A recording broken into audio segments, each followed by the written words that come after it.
Years old, about to turn 25 in a couple weeks. I have never smoked a tobacco pipe before, but I have smoked hookah and We won't mention that. What else? We I, try to keep this a family show or over 18. Or we're not promoting cannabis usage on this channel. but I have smoked also like a cigar here and there.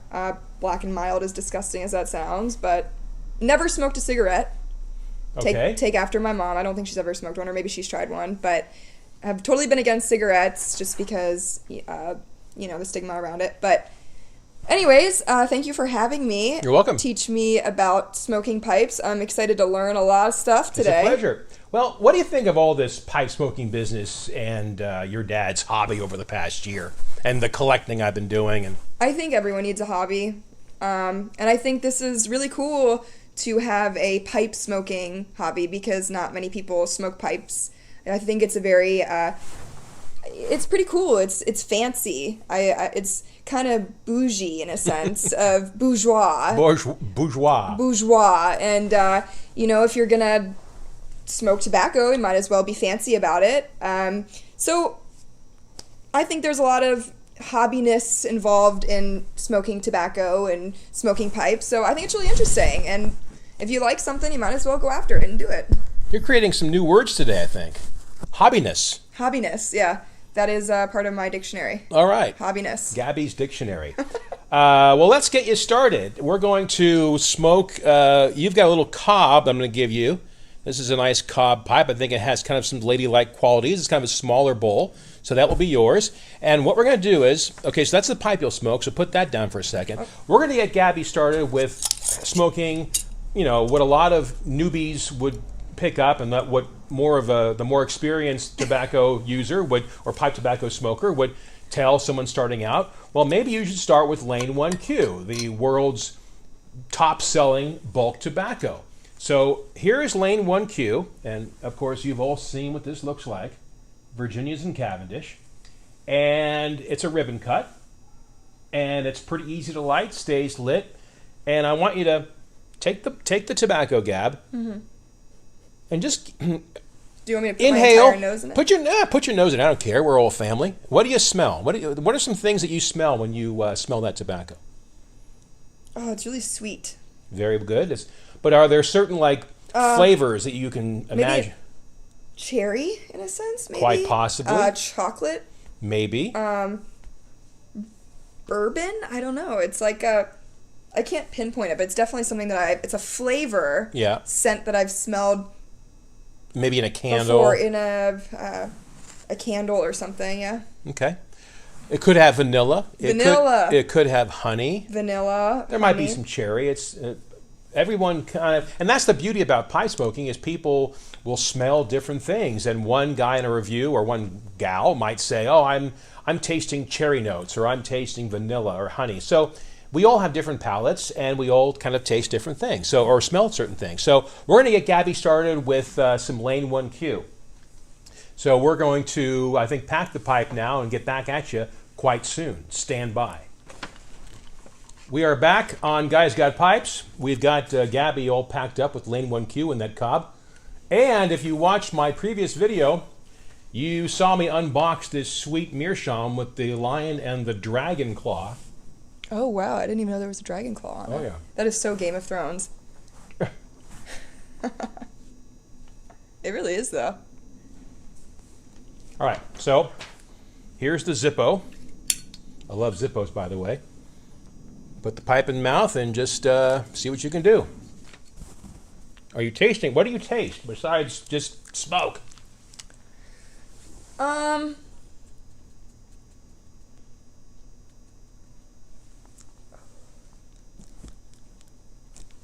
taste like chocolate or the vanilla for sure. Okay. It reminds me of baking a cake.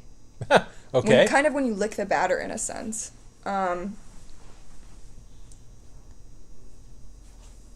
Clench it. You can clench it.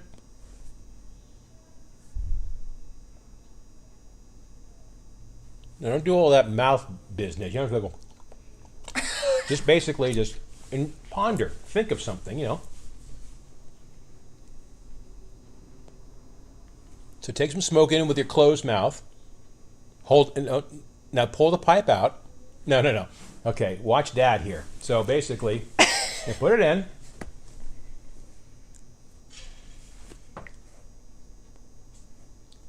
So let it linger in your mouth for a bit.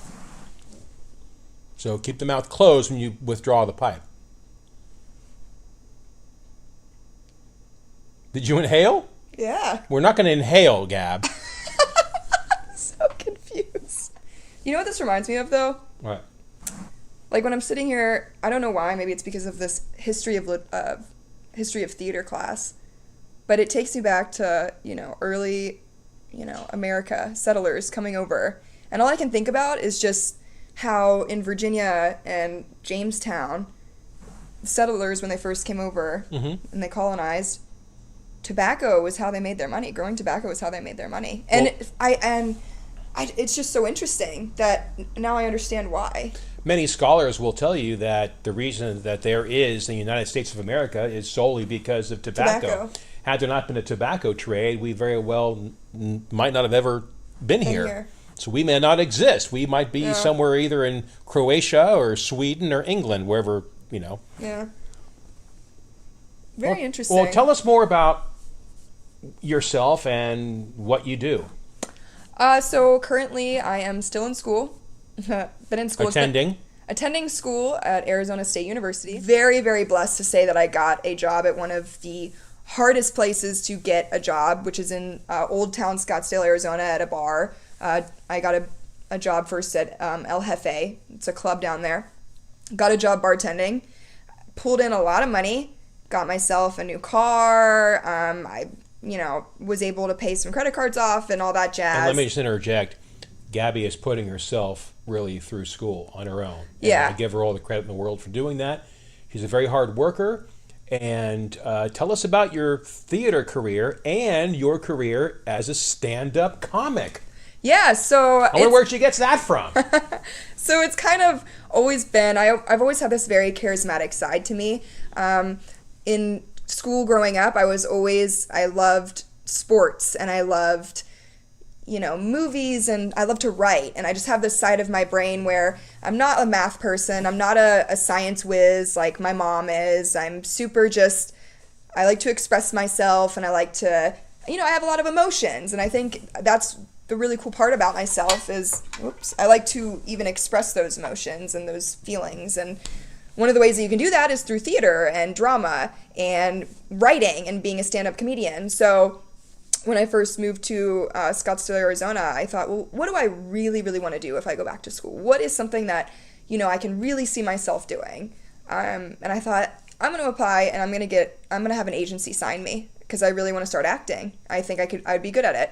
So I got back into school, went with the major of theater at Arizona State University, was signed with an agency out here. Started getting gigs for, my first couple of gigs were extras and commercials, but at that time, anything was good for me to build my resume. Landed a couple cool gigs, also did a lot of print. So sometimes you might see me on packaging for inflatable pools, inflatable things. I know they... Inflatable dolls? No. Oh, no. But just things... a lot of packaging, so if you're ever at Walmart or Costco, you might see me on a box. So that was really cool, and then I got my first televised gig. I was on Fox. I'm sure some of the viewers have watched it and didn't even know it was me. It was hard for me to even know it was me because I was wearing a black wig. But it was the Manson Files. It was all about the Manson cult, and it was on Fox primetime. In September. That's very small part. Yeah, very small part. No speaking lines. No speaking. I was part of like the reenactment of that. So it was really cool. It was so interesting to kind of be a part of that and see how they do it, how something is filmed for, primetime TV, and I met a lot of good connections, and it was really good for my resume. Well, Gabby, you definitely have the gift of gab. Yeah. You like to talk. Yeah, I like to talk. I wonder where you get that from. From this one. I used to get in trouble all the time for it. But now I say I'm going to make money for talking. Good for you. Yeah, because I got into broadcasting because I knew I wasn't going to be a world-class athlete, professional athlete. So I thought, well, I can get paid by paid for watching sports and reporting on it. So that's why I became a national sportscaster for a radio network. So anyway, I want to thank you. I'm glad you got the pipe going again. Enjoy the smoke.